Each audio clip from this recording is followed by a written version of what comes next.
So in this video, we'll see how to download and install the latest version of PyCharm in your PC.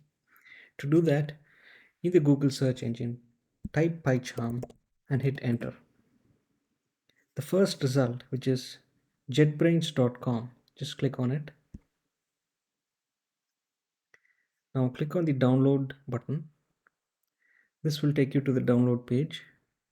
Now there are two versions of PyCharm. One is the professional version, which we have to pay, and the second one is the community edition, which is a free version. If you're using a Windows computer, you'll have a .exe file here. Just click the download button. But if you're using a MacBook, click this downward arrow in the .dmg file and select the appropriate DMG file. If you're using an old MacBook, mostly it is an Intel, whereas a new Mac, it will be an Apple Silicon. So I'll select the Apple Silicon and I hit download. Once the download is completed, we'll see the setup process. Now, once the file has been downloaded, just double click on the file and drag the PyCharm file into the application folder.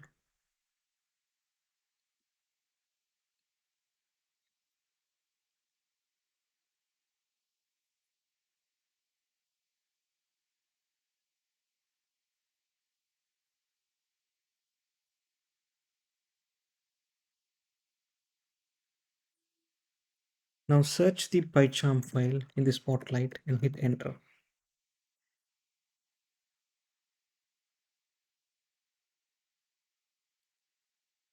Click open.